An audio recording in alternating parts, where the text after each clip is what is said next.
రాష్ట్రంలోని వ్యవస్థలను వైసీపీ నిర్వీర్యం చేస్తోందని, ఇష్టానుసారం దొంగ ఓట్లను చేరుస్తున్నారని ఆరోపించారు చంద్రబాబు.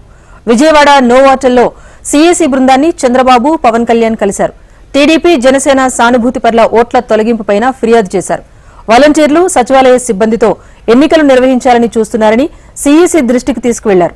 ఈసారి ఎన్నికలకు ప్రజాస్వామ్యబద్దంగా నిర్వహించాలని సీఈసీని కోరారు చంద్రబాబు.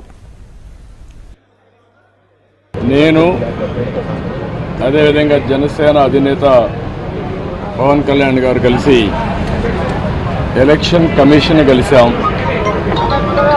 అన్ని విషయాలు కూడా చాలా స్పష్టంగా వారికి ఎక్స్ప్లెయిన్ చేశాం. ఇవన్నీ చూసిన తర్వాత ఎప్పుడూ జరగనటువంటి అరాచకాలు జరుగుతున్నాయి. ప్రజాస్వామ్యాన్ని అపహాస్యం చేసే పరిస్థితికి వస్తున్నారు. ఇప్పుడు ప్రజల్లో ఉండే తిరుగుబాటు చూసిన తర్వాత హోల్సేల్గా ఓటర్స్ అందరినీ మార్చేయడం, దొంగ ఓట్లు వేసుకోవడం ఇలాంటివి చేస్తే తప్ప సాధ్యం కాదనే కన్క్లూజన్కి వచ్చారు. ఈరోజు ఒక ఎగ్జాంపుల్ ఇచ్చాం. ఒక్క చంద్రగిరిలో ఫామ్ 6 కింద 1,15,000 ఓట్లు ఇచ్చారు. దాంట్లో దగ్గర 33,000 ఓట్లు ఆమోదించారు. దాంట్లో వేరే నియోజకవర్గంలో విత్ ఎవిడెన్స్ అన్నీ కూడా మేము పెట్టాం. అవన్నీ కూడా వారికి ఎక్స్ప్లెయిన్ చేశాం. ఎలక్షన్లో ఎవరిని పని చేయనీయకుండా నిర్వీర్యం చేయడానికి, లేకపోతే మళ్ళా వాళ్ళని అరెస్ట్ చేయడానికి ప్రయత్నం చేసే పరిస్థితి వచ్చారు. ఇది జరిగితే ప్రజాస్వామ్యం ఇంక కూని అయిపోయినట్టే.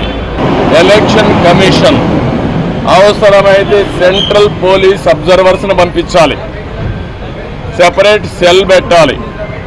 అవన్నీ పెట్టి ఎక్కడికక్కడ మానిటర్ చేసి ఎలాంటి అవకతవకలు జరగకుండా ఎప్పటికప్పుడు మానిటర్ చేయాల్సిన అవసరం ఉంది. ప్రజాస్వామ్యం కోసం మా ప్రయత్నాలన్నీ మేము చేస్తున్నాం, ఇంకా చేస్తాం. దాని గురించి సందేహం లేదు. ఒక్క ఓటు దొంగ ఓటున్న ఎలక్షన్ కమిషన్ దృష్టికి ఎప్పటికప్పుడు తీసుకుపోవడమే కాకుండా వీళ్ళు చేసే ప్రతి ఒక్క తప్పుడు పనిని మేము ప్రతిఘటిస్తాం, ప్రజాస్వామ్యాన్ని పరిరక్షించుకుంటాం.